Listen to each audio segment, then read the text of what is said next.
ఓం నమో వెంకటేశాయ నమ. ఓం శ్రీ సీతారామచంద్ర పరబ్రహ్మ స్వరూపాయ స్వరూపిణే నమ. ఓం అనగాదేవి దత్తాత్రేయ నమ.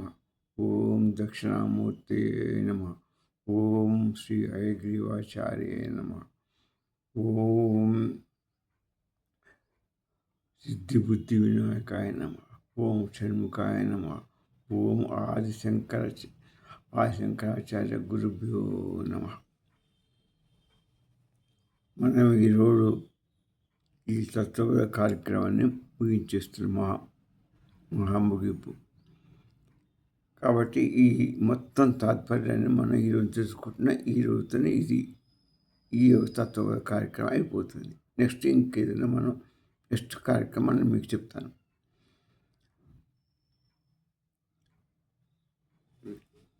మొట్టమొదటి ఏంటంటే ఇది అయిపోతుంది కాబట్టి ఓం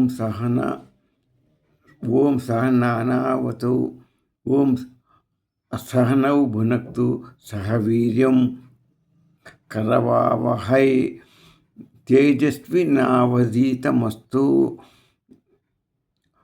మా విద్విషావహై.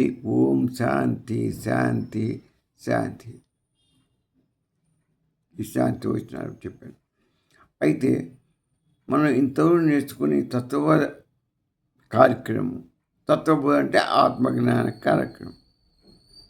ఎందుకు నేర్చుకున్నాం అంటే ఈ తత్వబోధ ఉద్దేశం ఏంటంటే అసలుకి నేను ఎవరు అనేది ప్రధాన ఉద్దేశం. మనం భూమి మీదకి వచ్చాం, భూమి మీద పెరిగాం, జీవులపై పుట్టాం, మానవ జన్మ ఇస్తాం, అందరూ ఉత్తమమైన జన్మ ఇస్తాం.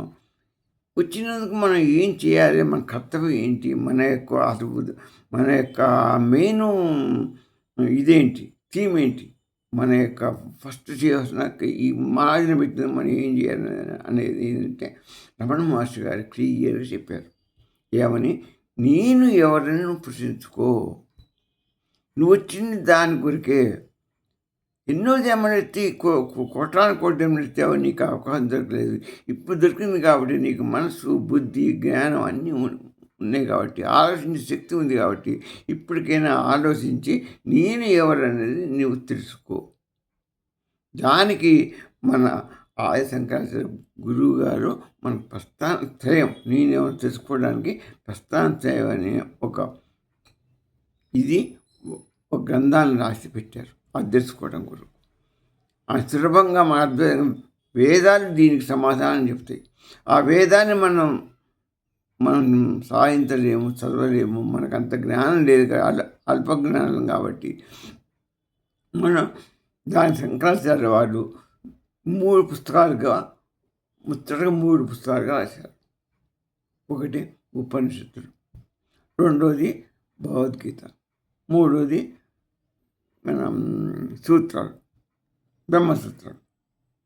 ఈ మూడింటిని కింద చదివితే మొత్తం సారంగా అర్థం చేసుకుంటే నీకు నేను ఎవరైనా దానికి నీ సమాధానం దొరుకుతుంది, నీకు ఆత్మజ్ఞానం లభిస్తుంది.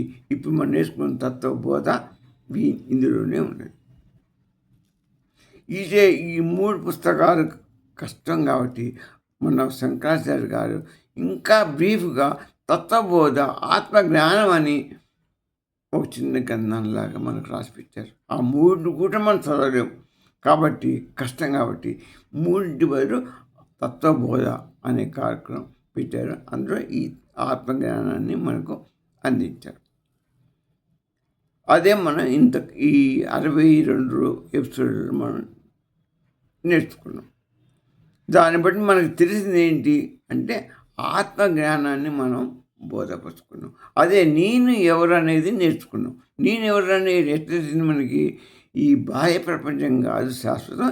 ఈ బాహ్య ప్రపంచం అంతా సాత్కారికమైనది, అశాశ్వతమైనది. ఇదంతా కూడా క్షణికానందాన్ని ఇచ్చేటువంటిది అని తెలుసుకొని అంతర్ముఖమే ఈ శరీరము, ఈ బుద్ధి, మనస్సు ఇవన్నీ శాశ్వతాలు కావు, అశాశ్వతాలు, క్షణికాలు. అన్నీ మారుతాయి, పుడతాయి, మారుతుంటుంది, క్షీణిస్తుంటుంది, పెరుగుతుంది, చచ్చిపోతుంది. ఈ శరీరాలు ఇవన్నీ కూడా పోతాయి. మళ్ళా పునరభిజననం పునరభిమరణం. మరి ఈ శరీరం పాడైపోగానే ఇక ఇంద్రియ ఉండే ఆత్మ చేసిన శక్తి ఉన్నంతకాలం ఈ శరీరం వాడుకుంటుంది. ఆత్మ ఈ శరీరాన్ని తన చైతన్యాన్ని ఉపసంహరిస్తే ఇంకో శరీరం వెళ్ళిపోతుంది, ఇంకో శరీరం దూరుతుంది, అక్కడ మళ్ళా కొనసాగుతుంది. ఇట్లా ఎండ్లెస్గా మనకు జన్మలు వస్తూనే పోతూనే ఉంటుంది. దీనికి అంతం ఎక్కడ అనేదే మనం ఇప్పుడు తెచ్చుకున్నటువంటి ఈ శంకరాచార్య ఆత్మ బోధ కార్యక్రమంలో ఆత్మజ్ఞానాన్ని తెలుసుకున్నాం.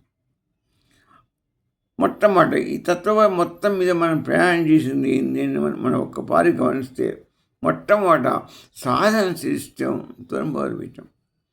ఏంటంటే మొట్టమొదటిసారిగా ఈ ఆత్మజ్ఞానాన్ని పొందటానికి శాశ్వతమైన జ్ఞానం ఆత్మజ్ఞానం, బహిర్ముఖ జ్ఞానం కాదు. మనకు కావాల్సిన అంతర్ముఖ జ్ఞానం కానుకున్నాం.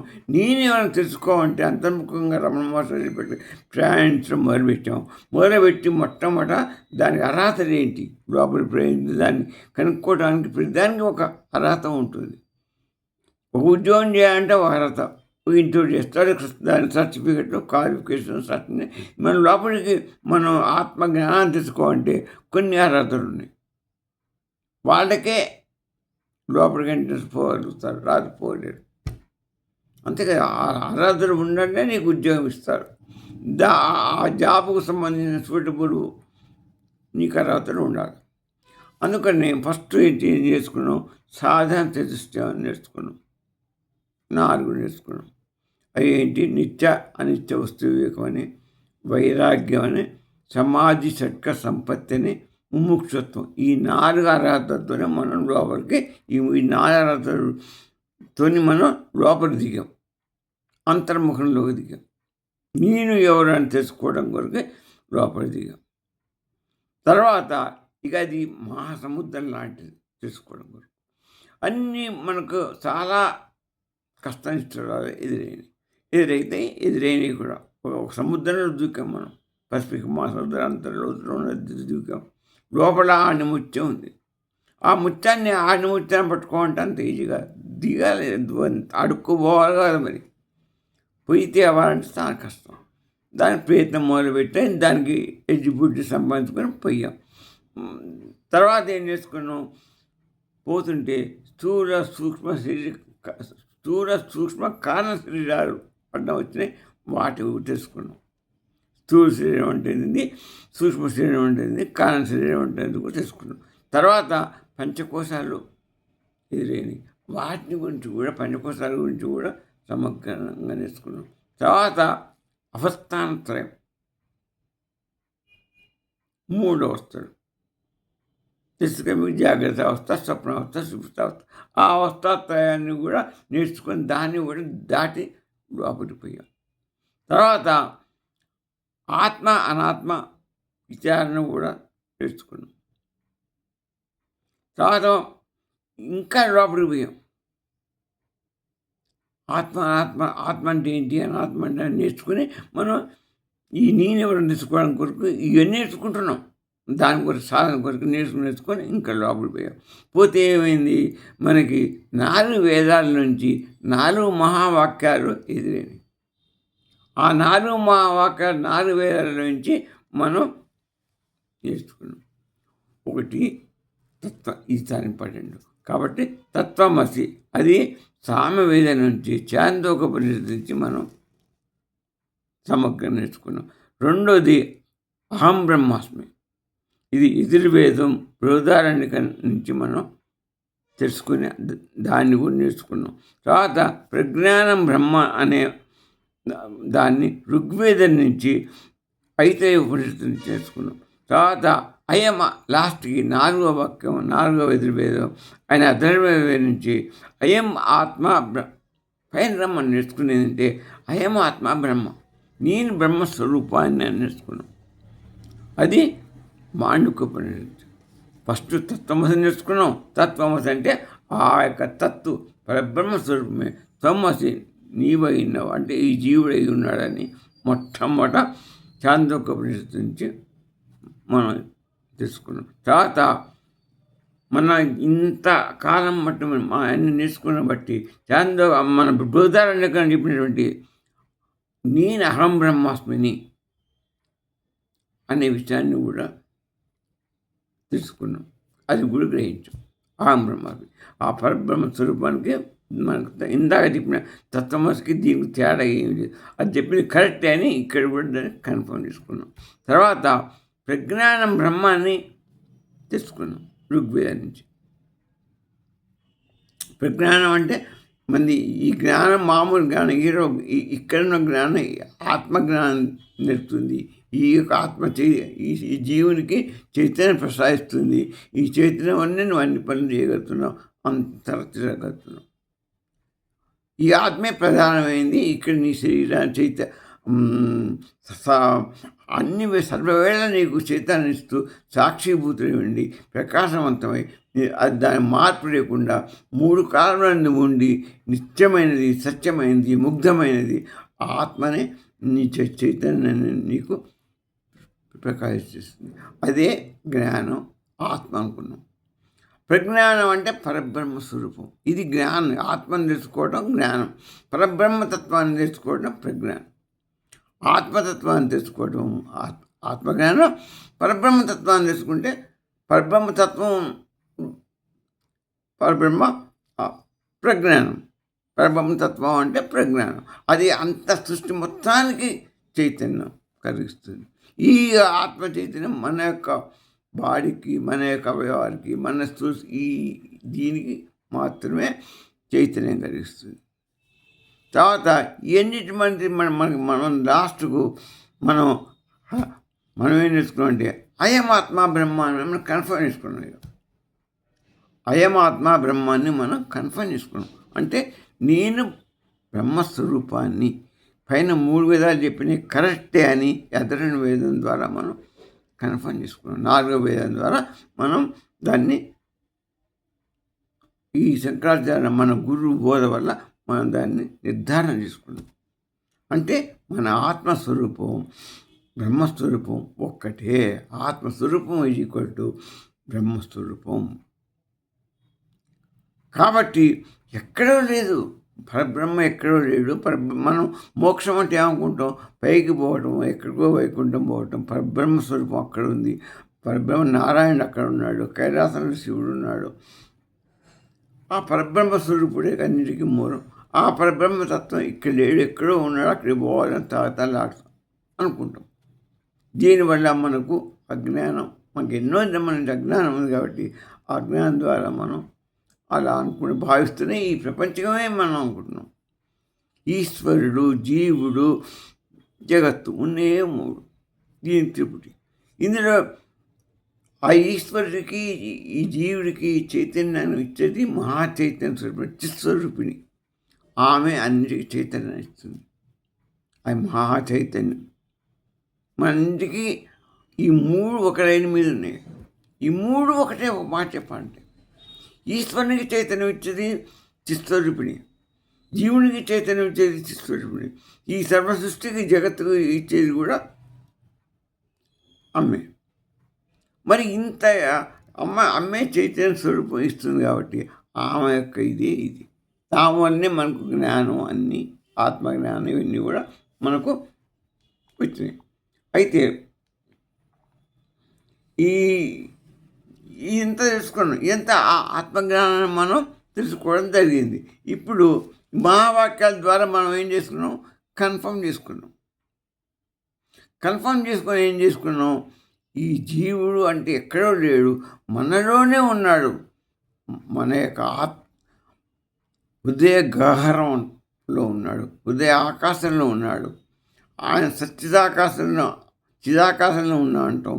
ఈయన హృదయాకాశంలో ఉన్నాడు. అయ్యాడు ఆత్మ.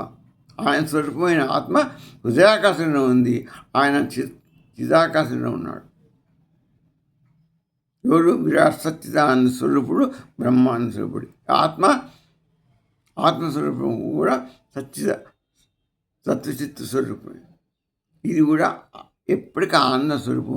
ఈ ఆత్మకు కూడా ఏ బంధనాలు లేవు. ఆ పరబ్రహ్మకు బంధనం ఉండదు. దీనికి బంధనం ఉండదు. ఇవన్నీ స్వచ్ఛమైన దానికి మార్పు కానీ రకాల ఉండి పుట్టుక చచ్చుడ గిట్టుడు ఏమి ఉండవు. మార్పు చెందడం ఎప్పుడు ఒకే రూపంలో ఒకే విధంగా శుద్ధ స్ఫటికంగా ఉంటాయి ఈ ఆత్మ పరమాత్మ. ఈ రెండు అలానే ఉన్నాయని తెలుసుకున్నాం. ఆ తర్వాత ఈ శాశ్వతమైన తెలుసుకున్నాం. మనం బ్రహ్మతత్వాన్ని పోనక్కర్లే. ఆయన స్వరూపం ఆత్మస్వరూపం. మనం ఆత్మస్వరూపం మనం గ్రహించంగా 4 వాక్యాల ద్వారా మన ఆత్మస్వరూపం ఎక్కడ ఉంది? మన హృదయాకాశంలో ఉంది, ఇక్కడే ఉంది. నువ్వు ఇది ఎప్పుడైతే తెలుసుకుంటావో అదే నీకు మోక్షం. అప్పుడే నీకు ఆత్మ చైతన్యం కలుగుతుంది, ఆత్మ ఇది కలుగుతుంది. అదే జీవుడు బ్రహ్మ ఐక్యాన్ని చెందినట్టు. ఆ జ్ఞానానికి వచ్చినాడు జీవ బ్రహ్మ ఐక్యమైనట్టు. వాడే జీవన్ముక్తుడు. ఈ ఆత్మజ్ఞానం సంపాదించుకున్నాడు ఈ జీవుడు. ఆ పరమాత్ముడు అహం బ్రహ్మాత్మని తెలుసుకున్నవాడు, అయమాత్మ బ్రహ్మ అని తెలుసుకున్నవాడు వాడే జీవన్ముక్తుడు, వాడే విదేహముక్తుడు. జీవన్ముక్తుడు వాడే విదేహముక్తుడు. అంటే ఈ శరీరం ఉండగా ముక్తులైపోవచ్చు. తర్వాత దేహం తాంచిన విదేముక్తుడు. తాత కూడా వాడే విదేముక్తుడు. తాత వాడే జ్ఞాని, వాడే యోగి, పరమయోగి, వాడే బ్రహ్మనిష్టాత్మ కలవాడు. ఎవరు? ఈ ఆత్మస్వరూపం. ఈ నేను ఎక్కడికొండి నేను పోనవసరం లేదు. నాలోనే నా హృదయగంధిలోనే ఉంది ఆత్మ. అది ఇక్కడే ఉంది. నేను అసలు బ్రహ్మస్వరూపాన్నే. నేను ఇంకా నేనే బ్రహ్మస్వరూపాన్ని ఎప్పుడు ఇంకా నాకు మోక్షం ఏముంది? అది తెలుసుకోవడమే మోక్షం, విడుదల. నాకు ఇన్నాళ్ళ బట్టి నేను అజ్ఞానంలో బంధించుకొని పోయి నా కళ్ళు కనపడక, నా కళ్ళు అజ్ఞాన చీకట్లో కూరుకుపోయి నేను భూమిలో కూరుకుపోయి ఆత్మను గ్రహించలేకపోయాను. నాలో ఉన్న ఆత్మని నేను తెలుసుకోలేకపోయాను. ఇప్పుడు అంతర్ముఖంలో పోయి నీవెవరైనా స్వామినాడు కదా, నేను అహం బ్రహ్మాత్మని తెలుసుకున్నాను. అదే ఆత్మజ్ఞానం, అదే ఆత్మబోధ, అదే శంకరుని బోధ, అదే శంకరుని యొక్క ఇది. ఆయన ఎంతో కష్టపడి మనకి ఈ నేర్పడిస్తున్నాడు. ఈ జ్ఞానం వచ్చిన వాడికే ముక్తి. నీకు మిగతా ఏవి చేసినా కూడా అవన్నీ కూడా నువ్వు ఎన్ని కర్మలు చేయి, ఎంత ఉపాసన చేయి, అవన్నీ నీకు భక్తిని పెంపొందిస్తాయి. నీకు స్వామిని దగ్గర చేర్చడానికి పనికి వస్తాయి ఒక ఇన్స్ట్రుమెంట్స్ మాత్రమే. కానీ ఫైనల్గా జ్ఞానం అనే వస్తువు, జ్ఞానం అనే వెలుగు, జ్ఞానం అనే అగ్గిపుల్లై నీ అజ్ఞానాన్ని పోగొడుతుంది. నీ అజ్ఞానం పోవంటే జ్ఞానం అనే వెలుగు అగ్గిపుల్ల కావాలి. అది గీకంగానే నీ మొత్తం ఇన్ని జన్మల యొక్క అజ్ఞానం పోతుంది, చీకటి పోతుంది, వెలుగు వస్తుంది. ఆ వెలుగులో నీ ఆత్మను దర్శించుకుంటావు. అదే ఆత్మ దర్శనము, అదే ఆత్మ చైతన్య స్వరూపాన్ని నీకు దర్శనం అవుతుంది. ఆత్మదర్శనం అంటే అదేం బంధం, ఆత్మ బంధనం లేదని చెప్పాను కదా. ఆత్మ ఎవరూ బంధించలేరు, బ్రహ్మాన్ని బంధించలేరు. ఈ ఫ్రీగా మనము అనుకుంటున్నాం బంధనాలు నేను. ఎప్పుడు ఉంటే బంధనాలు? నువ్వే వేసుకుంటున్నావు, సంఖ్యలు నువ్వే వేసుకుంటున్నావు. ఎట్లా? కర్మల ద్వారా వేసుకుంటున్నావు. కర్మలను చేయటం వల్ల నీకు కర్మల బంధనం కాదు, నువ్వు కర్తృత్వాన్ని మీద వేసుకోవడం వల్ల నీకు బంధనం ఏర్పడుతుంది. నీ అంతా నువ్వే వేసుకుంటున్నావు, నీ అంతా నీకే కర్మల చేత బంధనం ఏర్పడుతుంది. ఎప్పుడు కర్తృత్వం నీ మీద వేసుకుంటే నీకు బంధనం, భగవంతుని మీద వేస్తే భగవంతునికి బంధనం. ఆయన ఏది బంధించలేదు కాబట్టి అన్నిటికీ ఆయన రెడీగానే ఉన్నాడు. ఆయన ఏ బంధమో ఆయనకి ఎన్ని బంధాలు, ఎంత కర్మల లాభం కానీ నష్టం కానీ కష్టం కానీ ఏ నిష్ఠుడమైనా ఆయనకి ఏది ఎందుకంటే ఆయన అవికారి, ఆయన సర్వాత్మడు, సర్వజ్ఞాని, సర్వవ్యాపకుడు, పరబ్రహ్మ చైతన్య స్వరూపుడు. అంతకంటే ఇంక మనం ఏం చెప్తాం? ఆయన గురించి చెప్పడానికి ఆదిశేషుని కూడా తరం కాదు. ఆదిశేషుడు ఒక్కడ కాదు, 10,000 శేషుడు యొక్క తరం కూడా కాదు. అటువంటి వానికి బంధనం ఏముంటుంది? ఇక అటువంటి వానికి బంధనం వివరిస్తారు. ఆయన స్వరూపమైన ఆత్మ మాత్రం బంధనం అయిపోతుంది. ఏది బంధనం? ఆత్మ సాక్షి స్వరూపుడు, చైతన్య స్వరూపుడు, ఎల్లవేళ ఉండువాడు. ఆత్మని కనుకుంటే జ్ఞానం సిద్ధిస్తుంది. మోక్షం నీ స్వరూపం ఏందో నీకు తెలిసి నీకు మోక్ష ప్రాప్తి కలుగుతుంది. నీకు సమస్త లక్ష్యాన్ని చూపుతుంది ఆత్మజ్ఞానం. అదే ఆత్మసాక్షాత్కారం. ఆత్మసాక్షాత్కారం వల్ల వచ్చే లాభం ఏంటి? నీవున్న అజ్ఞానం నుంచి బయటపడతావు. మోక్షంలో వెంబడే నువ్వు విడుదలవుతావు. నువ్వు బంధించబడి నువ్వు కట్టుకునే సంఖ్యల నుంచి నువ్వు విడుదలైపోతావా? ఒక మాట చెప్పాలంటే ఆత్మజ్ఞానం వల్ల ఏంటంటే ఆత్మకు లేదు, నీవే నీ పరిమితిని నువ్వు విధించుకున్నావు. నీ కర్మలు నిన్ను బంధిస్తున్నాయి, నువ్వే విధించుకుంటున్నావు. దేనివల్ల? కర్తృత్వం నేను చేస్తున్నాను, నేను నాది అని, నా భార్య, నా కొడుకులు, నా పుత్రులు అని ఈ సర్వస్వాన్ని నీ మీద వేసుకొని నీవు ఇటు సంఖ్యలు తీసుకొని బంధించబడి నేను అల్పుడు, నేను సర్వజ్ఞుడిని కాదు, నేను చాలా ఇది నా వల్ల కాదు, అల్పజ్ఞానాన్ని అని నువ్వు సంఖ్యలు తీసుకుంటున్నావు. బంధన కర్మ ఆ కర్తృత్వం నీ కర్మలు చేయి. కర్తృత్వం పరమాత్మ మీద వదిలిపెట్టు. నీకు అప్పుడు ఏ సంఖ్యలు నీకు ఉంచు, ఆల్వేస్ ఫ్రీ నువ్వు. అప్పుడు నీకు ఆత్మ ఆటోమేటిక్గా నీకు కనపడుతుంది. దానికి ఇక నీకు నీ సంఖ్యలు లేకపోతే నువ్వు విడుదలైపోయినట్టే కదా. అదే మోక్షం. వేరే నీ అసస్వరూపం ఏంటో నీకు తెలిసిపోయింది.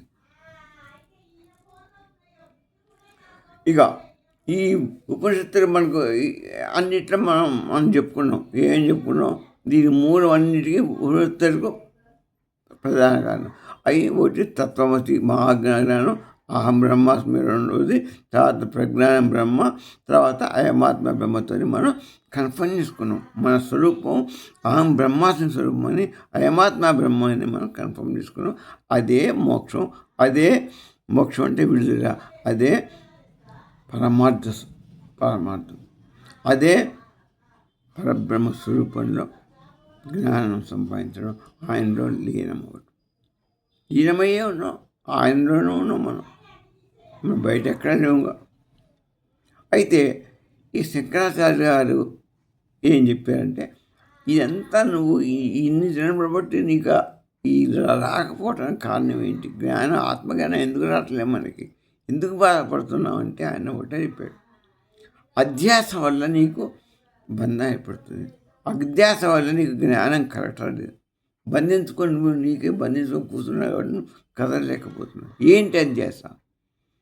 అధ్యాస అంటే లేని దాన్ని ఉన్నట్టుగా భ్రమించబడి నువ్వు ముందుకు పోలేకపోతున్నావు, అక్కడే ఉండిపోతున్నావు. సముద్రంలో దూకలేకపోతున్నావు. నీ చేతులు నువ్వే కట్టేసుకుని ఉంటే నువ్వు ఆ సముద్రంలోకి పోయేది ఎట్లా, ఇది ఎట్లా, లోపల నుండి ముత్యం పట్టుకొచ్చేది ఎట్లా? నువ్వు ఇవన్నీ నీకు అంటే రద్దుని పాము అనుకొని నువ్వు భయపడి నువ్వు ఎటుగా లేకపోతున్నావు.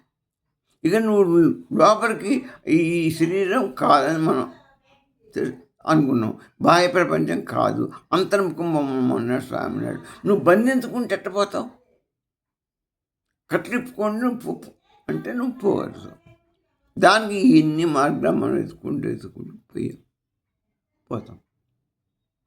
అందుకనే ఆ అధ్యాసం నీకు చేర్పు తెచ్చింది. ఆ అధ్యాస ఎప్పుడైతే పోయిందో నీకు మోక్షం ప్రాప్తిస్తుంది. అధ్యాస నివృత్తే మోక్షం. ఒకటి గుర్తు. ఇకపోతే మోక్షం కొత్తగా వచ్చేది కాదు. నేను చెప్పాక మోక్షం కొత్తగా వచ్చేది, నువ్వే అసలు నీ రూపాన్ని నువ్వు తెలుసుకోవడమే మోక్షం. నువ్వు బ్రహ్మస్వరూపాన్ని నువ్వే ఆల్రెడీ మోక్షంలోనే ఉన్నావు, కానీ నువ్వు నీ స్వరూపాన్ని తెలుసుకోలేకపోతున్నావు. నీ జ్ఞానం ఉపయోగించి నువ్వు తెలుసుకోలేకపోతున్నావు. ఎందుకని నీకు నువ్వు బంధించుకున్నావు. ఇప్పుడు ఆత్మజ్ఞానం సంపాదించుకుంటే నీ స్వరూపాన్ని నువ్వు తెలుసుకుంటే నీకు మోక్షం వచ్చినట్టే, పరమతత్వం వచ్చినట్టే. ఇదే శంకరాచార్య యొక్క ఆత్మతత్వ బోధ. ఇక ఈ మూడు మతాలు కూడా చెప్పి ఏంటంటే అద్వైతం, ఆత్మ ఈ బ్రహ్మానికి అభేదం. ఆత్మ ఈజ్ ఈక్వల్ టు బ్రహ్మ అని స్పష్టంగా చెప్పింది శంకరాచార్య గారు కాబట్టి ఆయనదే చెప్పాడు. ఆత్మ అంటే ఎవరో కాదు, పరబ్రహ్మ. ఈజ్ ఈక్వల్ టు బ్రహ్మ అంటే దాంతో సమానమైంది బ్రహ్మ. అదే ఇది అదే అది. ఇష్టాద్వైతం ఏం చెప్పిందంటే పరమాత్మ అనుగ్రహంతో నిత్య కైంకర్య భక్తితోని ప్రపత్తులతోని నువ్వు ఆనందాన్ని ఆయన పరమాత్మ విష్ణుమూర్తి యొక్క అనుగ్రహంతో నువ్వు నారాయణ యొక్క కొలిచి ఆయన యొక్క అనుగ్రహం సంపాదించి నువ్వు నిత్య కైంకర్యం ఏంటి మాదానందాన్ని పొంది అని చెప్పారు. నువ్వు ఆయన భాగాన్ని ఆయన్ని భక్తిపత్రి వేడుకుంటే నీకు మోక్షం వస్తుంది, బ్రహ్మానందాన్ని నీకు ఆయన ప్రసాదిస్తారు. ద్వైతం ఏమంటారు? నువ్వు జీవుడు వేరు, ఆయన వేరు కాబట్టి సదా ఈశ్వర సేవలోనే నిమగ్నమైంది, ఆ విష్ణు సేవలోనే నిమగ్నమైంటే నీకు జ్ఞానం వస్తుంది, నువ్వు ఆనందాన్ని అనుభవిస్తావు, మోక్షానందం అది అని ఆయన చెప్పాడు. చివరికి మనకు ఇక మార్గదర్శనం ఏంటి? ఈ ఆత్మబోధ వల్ల, ఆత్మజ్ఞానం వల్ల, ఈ శంకరుల వారు మన గురువు గారు చెప్పిన దానివల్ల ఏంటి మార్గదర్శనం అనేది ఒక పాట చూద్దాం. ప్రతి మానవుడు మానవ జన్మ ఎత్తినందుకే జ్ఞాన సంపాదన అంతర్ముఖుడైపోవాలి. బాహ్య సుఖాలకు అట్రాక్ట్ అవుతాడు, దానికి అట్రాక్ట్ కాకుండా అంతర్ముఖంలోకి నువ్వు ప్రవేశించు. నేను ఎవరైనా తెలుసుకోవడానికి సాధన చెయ్యి, దానికి ధర్మాన్ని ఆచరించండి. దానికి మొట్టమొదటి చేసి మన ధర్మ పనులు మనం చేసే పనులు ధర్మంగా ఉండాలి. అప్పుడు మనకు స్ట్రెంగ్త్ కానీ మనకు ధర్మాచరణ ఉంటేనే మనకి అదే మొదటి బేసు. ధర్మ అర్థ కామ మోక్షాలు, మోక్షం లాస్ట్ ఉంది, ధర్మం మొదలు, ధర్మంతోనే మొదలుపెట్టాలి మనం, దాంతోనే అర్థం సంపాదించుకో. నువ్వు జీవించు, ఈ సృష్టిలో అంతా చేసుకో. ఎట్లుండాలి? ధర్మబద్ధంగా ఉండాలి, ధర్మాచరణ ఉండాలి. నువ్వు చేసి ధర్మార్థాలతో కామాన్ని కూడా నువ్వు ధర్మార్థ కామ నీ ఇష్టాలన్నీ కూడా నెరవేర్చుకో. తర్వాత ఈ ధర్మార్థ కామాన్ని ఇష్టమైన కోరికను కోరుకొని, ఇష్టం ధర్మ కోరికను కోరుకొని నువ్వు అన్నీ అనుభవించు. ఇది మళ్ళీ ఈశాన్య పురుషుడితో అదే చెప్పింది. ఇది పరబ్రహ్మసత్తు, పరబ్రహ్మ స్వరూపానివే నువ్వు. కాబట్టి నువ్వు అనుభవించాలని హక్కు ఉంది, నువ్వు అనుభవించు. కానీ ధర్మ మార్గంలో ఉండాలి. ధర్మం నీదంటూ అనుకోవద్దు, నీది కాదు, పరబ్రహ్మ స్వరూపాన్ని ఈశ్వరుడు. ధర్మంతో అన్నీ ఆయనకే సమర్పించుకుంటూ నువ్వు అన్నీ అనుభవించు. ఏ బంధం నీకు ఎంతకాలం ఉన్న అనుభవించడానికి ఏది కాదు, ధర్మాన్ని పాటిస్తుంది. అప్పుడు నిష్కామ కర్మల్ని అలవాటు చేసుకోండి. కర్మలన్నీ అన్ని కర్మలు చేసుకో, కానీ నిష్కామ కర్మ ఉండాలి. అన్నీ భగవంతుని మీద వేస్తుండాలి. అప్పుడు బంధించబడవు, నీకు బంధనాలు మోక్షం సులభం. ఎప్పుడు రెడీ అయ్యి నీకు అన్నీ అనుభవించు. నువ్వే ఈ సృష్టిలో ఉన్నంత నీదే, నువ్వు అనుభవించు. ఈశ్వరుడు, జీవుడు, జగత్తు మొత్తం ముగ్గురు ఒకలే, 8 ముగ్గురు ఒకలే. అందులో ఉన్న ముగ్గురు యొక్క చైతన్యం అమ్మాయి చిత్ చైతన్యమే, ఆ చిత్తరూపిణి చైతన్యమే. కాబట్టి అనుభవించు. కానీ ఎలా ఉండాలి? ధర్మంతో అన్నీ అనుభవించాలి. ధర్మంతో అర్థాన్ని అనుభవించాలి, ధర్మార్థాన్ని, కామాన్ని అనుభవించాలి. కామంతో మోక్షం సంపాదించుకోవాలి. అప్పుడు నీకు మోక్షం వస్తుంది. తర్వాత నిష్కామ కర్మని ఎన్ని కర్మలన్నీ చేసుకో. కర్తృత్వం భగవంతుని మీద వెయ్యి. ఉపనిషత్తుల్ని వాక్యాలు గుర్తుపెట్టుకో, 4 వాక్యాలు. తర్వాత గురువు జ్ఞానం కంపల్సరీ పెట్టుకో. గురువుని జ్ఞానంతోనే ఇవన్నీ నీకు సౌలభ్యంగా లభిస్తాయి. కానీ గురు జ్ఞానం కూడా మనం పెట్టుకోవాలి. ప్రతిరోజు కొంతసేపు ఆత్మవిచారం చేసుకోవాలి. నేను శరీరం కాదు, నేను మనసు కాదు. నేను ఈ స్థూల శరీరం ఎంత ఈ బాహ్యాన్ని ఎంత క్షణికాలు, ఎంత మామూలు సుఖం, క్షణిక సుఖం, ఈ బాహ్యాన్ని వచ్చి కనబడే సుఖాలని క్షణికాలు. అంతర్ముఖంలో ఆత్మ ఇచ్చేటువంటి ఆనందం, అది ఆనందం. అది ఆనందం క్షణికంగా, అది శాశ్వతం. అదే పరమాత్మ ఇచ్చేది బ్రహ్మానందం. ఆత్మను పొందితే నీకు బ్రహ్మానందం, పరబ్రహ్మాన్ని పొందినట్టే. పరబ్రహ్మాన్ని పొందితే నీకు బ్రహ్మానందం లభిస్తుంది. అది చిరకాలం ఉంటుంది. ఇక చిరకాలం నువ్వు నీ బ్రహ్మానందాన్ని అనుభవిస్తావు. ఇది స్మరణ నువ్వు ఎప్పుడూ గుర్తుపెట్టుకోవాలి. బయట వెతికే పరబ్రహ్మం మన హృదయంలోనే ఉన్నది. నువ్వు ఎక్కడ వెతుకుతున్నావు?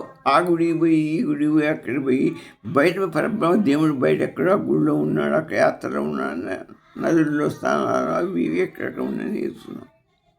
కానీ అసలు పరమాత్మ నీ హృదయ గౌరవంలో, హృదయాకాశంలో నీలోనే ఉన్నాడని నువ్వు గ్రహించదు. అదే జ్ఞానం. దాన్ని తెలుసుకుంటేనే మోక్షం. ఆ జ్ఞానం వస్తుంది. దీన్ని నీకు తెలియకుండా చేసేది ఆ గుడిలో ఉన్నాడు, ఇక్కడ గుడిలో ఉన్నాడు, యాత్ర ఉన్నాడు, శస్త్రం ఉన్నాయి, ఇవన్నీ పెట్టుకొని చేస్తున్నావు. కానీ అది పూర్తి ఫలితాలు ఇవ్వడు. నీకు భక్తిని పెంపొందించడానికి ఆత్మజ్ఞానానికి ఒక ఇన్స్ట్రుమెంట్ లాగా పనిచేస్తే కానీ పూర్తిగా నీకు జ్ఞానాన్ని ఇవ్వడు. జ్ఞానం రాకపోతే నీకు చీకటి పోదు. ఆ జ్ఞానమే వెలుగు. జ్ఞానం రాకపోతే చీకటి పోదు, చీకటి పోకపోతే జ్ఞానం రాదు. కాబట్టి జ్ఞానం వస్తేనే నీకు మోక్షం. నీ స్వరూపం నీకు తెలుస్తుంది. నీ స్వరూపం నీకు తెలిసినప్పుడే నువ్వు అహం బ్రహ్మాత్మ అవుతావు, అయమాత్మ బ్రహ్మాత్మ అవుతావు. అదే బ్రహ్మస్వరూపుడు అని నువ్వు తెలుసుకుంటావు. బ్రహ్మతత్వంలో చేరిపోతావు. నీకు మోక్షం సిద్ధి లభిస్తుంది. అదే పరబ్రహ్మతత్వం, అదే పరబ్రహ్మ జ్ఞానం, ఆత్మజ్ఞానం. మన గురువుగారు మనకు బోధించినటువంటి పరమజ్ఞానం. గురువుగారికి, శంకరాచార్యకి ఇంత జ్ఞానం మనకి ఇచ్చిన గురువుగారికి సాష్టాంగ నమస్కారాలు చేసుకుంటూ స్వస్తి.